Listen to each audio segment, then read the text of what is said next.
হর হর মহাদেব। তো কেমন আছো বন্ধুরা? আশা করি সকলে ভালো আছো। আর বন্ধুরা, চৈত্র মাস তো পড়ে গেছে, আর চৈত্র মাস মানেই তো একটা অন্যরকম মজা। মানে বন্ধুরা, আমি বলতে চাইছি তোমাদের মধ্যে কিছু লোক তো জানোই চৈত্র মাসের সময় হয় সন্ন্যাসীর সময়, আর এই সন্ন্যাসীর সময় সন্ন্যাসীগণরা কি কি করে তোমরা হয়তো অনেকেই জানো না। আর এই কারণের জন্যই বন্ধুরা আমি এই ব্লগ চ্যানেল ক্রিয়েট করেছি, যাতে তোমরা সবাই দেখতে পারো যে চৈত্র মাসে সন্ন্যাসীর সময় সন্ন্যাসীরা কি কি করে। কারণ বন্ধুরা, অনেকে বলে সন্ন্যাসী নেওয়া নাকি বিশাল সহজ, আবার অনেকে বলে সন্ন্যাস নেওয়া মানে অনেক কঠিন একটা ব্যাপার। এইসব কথাগুলোর মধ্যে কতটুকু সত্যি লুকিয়ে আছে, যেটা তোমরা আমাদের এই ডেইলি ব্লগ দেখলেই বুঝতে পারবে। বন্ধুরা, আজকে হলো চৈত্র মাসের 19 তারিখ, আর আমরা সন্ন্যাস নেব 20 তারিখের পর থেকে। আর সমস্ত সন্ন্যাসীদের সন্ন্যাস নেওয়ার আগে গঙ্গাতে স্নান করা অবশ্যই জরুরি, আর তার জন্যই আমরা গঙ্গাতে আজকে স্নান করতে এসেছি। আর আমরা এসেছিলাম চাকদা গঙ্গাতে, যেটা হলো মুকুন্দনগর ঘাটে। আর বন্ধুরা, এখানে খালি আমরাই না, আমাদের সাথে আরো অনেক সন্ন্যাসীগণ আছে যারা বাইরে থেকে এসেছে, মানে আমাদের আশেপাশে গ্রামের সব সন্ন্যাসীগণরা। গাইস, দেখতে পাচ্ছ তো আমার এই ভাইটা নাচতে নাচতে গঙ্গার পাড়ের দিকে যাচ্ছে। কিন্তু বন্ধুরা, এটা কোনো বড় ব্যাপার না, কারণ আমরা ছোট থেকে সন্ন্যাস করি, আর যখনই চৈত্র মাস পড়ে তখন আমাদের এক্সাইটেডমেন্টটা অন্যরকম বেড়ে যায়। আর আমরা খালি অপেক্ষা করি সেই পুজোর, যে পুজোর প্রসাদ খাওয়ার পরে আমরা সন্ন্যাসী ধর্ম গ্রহণ করি। বন্ধুরা, আমাদের গ্রাম থেকে চাকদা মুকুন্দনগর ঘাট প্রায় 30 থেকে 35 কিলোমিটার দূরে,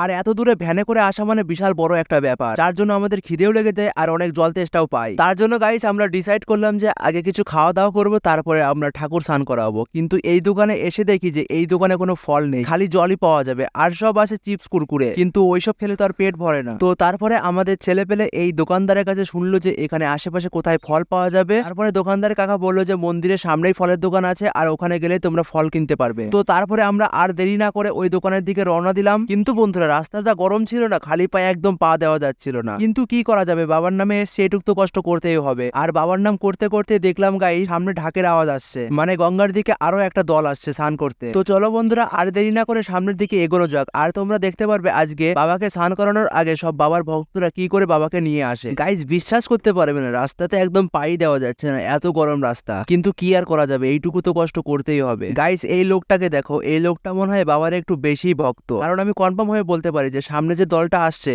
সেই দলের সাথে এই লোকের কোনো সম্পর্কই নেই। আর এই লোকের সম্পর্কটা হচ্ছে শুধু ঢাকের আওয়াজ। হ্যাঁ বন্ধুরা, তোমরা বিশ্বাস করতে পারবে না, ঢাকের আওয়াজ কানে আসলে যে কেমন মনে হয় সেটা সন্ন্যাসীগণরাই বুঝতে পারে। আর হ্যাঁ বন্ধুরা, এবার তোমরা দেখতে চলেছো যে বাবার ভক্তরা বাবাকে কিভাবে স্নান করতে নিয়ে আসে।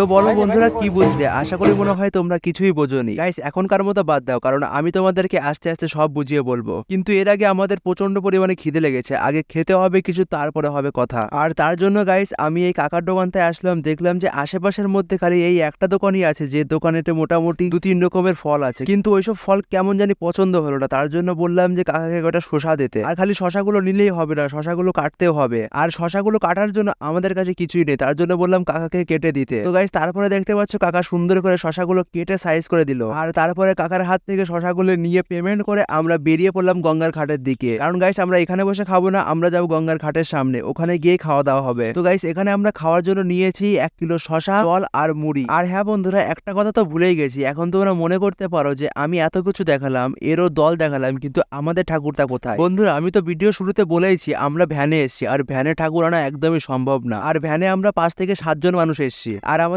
ঠাকুরটা আসছে একটা বড় গাড়িতে, যেখানে আরো অনেক সন্ন্যাসীগণ আছে। গাইস, তোমরা টেনশন করো না, আমি তোমাদেরকে আস্তে আস্তে সব দেখাবো। তো চলো বন্ধুরা, খাওয়া দাওয়ার পরে একদম ঠাকুরের সামনে নিয়ে গিয়ে তোমাদেরকে দেখাচ্ছি। তো গাইস, ফাইনালি আমাদের খাওয়া দাওয়াটা মোটামুটি কমপ্লিট হয়ে গেছে, আর দেখতে পাচ্ছ আমাদের সুন্দর মা গঙ্গা, আর এই যে আমাদের বাবা ভোলানাথ, যেটাকে আমরা পাট ঠাকুর বলে থাকি। তো গাইস, আমাদের দলের মোটামুটি সব সদস্যরাই চলে এসে, আর এখন আমরা আর দেরি না করে ঠাকুর স্নান করাবো। তো বন্ধুরা, এখন আমি আর কোনো ভয়েস ওভার দেবো না, এখন তোমরা নিজেরাই দেখো যে আমরা কি করে ঠাকুরটা স্নান করাই, আর আমরা কতটুকু মজা করি। আশা করি বন্ধুরা তোমরা আমাদের এই ভিডিওটা শেষ অবধি দেখবে।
বন্ধুরা আমরা ছোটখাটো 1 ঘন্টা ধরে গঙ্গাতে স্নান করেছি, আর স্নান করার পরে আমাদের সবার চোখ মুখ পুরোপুরি লাল হয়ে গেছিল। বাড়ির থেকে বেরিয়েছি মোটামুটি সকাল 9:30টার সময়, আর এখন মোটামুটি 5টা বাজে। তো বন্ধুরা স্নান করার পরে দেখতে পাচ্ছ আমার মাথার উপর ঠাকুরটা রয়েছে, আর আমরা গাড়ির দিকে চলে এসেছি, মানে এখন আমরা বাড়ির দিকে যাব। আর হ্যাঁ বন্ধুরা, আমাদের ঠাকুরটা এই বড় গাড়িতে করে এসেছিল, আর আমরা এসেছিলাম ইঞ্জিন ভ্যানে। আরো দেখতে পাচ্ছ গাইস, এখানে খালি আমরাও না, আমাদের সাথে আরো অনেক সন্ন্যাসীগণ আছে যারা আশপাশের গ্রাম থেকে এসেছে। তো বন্ধুরা আর দেরি করবো না, কারণ এই সন্ন্যাসীর মধ্যে ভিডিও বানিয়ে ভয়েস ওভার দেওয়াটা অনেক কঠিন একটা ব্যাপার। কিন্তু হ্যাঁ বন্ধুরা, আমি চেষ্টা করব ডেইলি ভিডিও আপলোড করার, যাতে তোমরা অনেক কিছু দেখতে পারো এই চৈত্র মাসে সন্ন্যাসীগুলো কি কি করে থাকে। তো বন্ধুরা এখনকার মতো ভিডিওটা এই অবধি থাক, দেখা হচ্ছে পরের একটা ইন্টারেস্টিং ভিডিওর সাথে।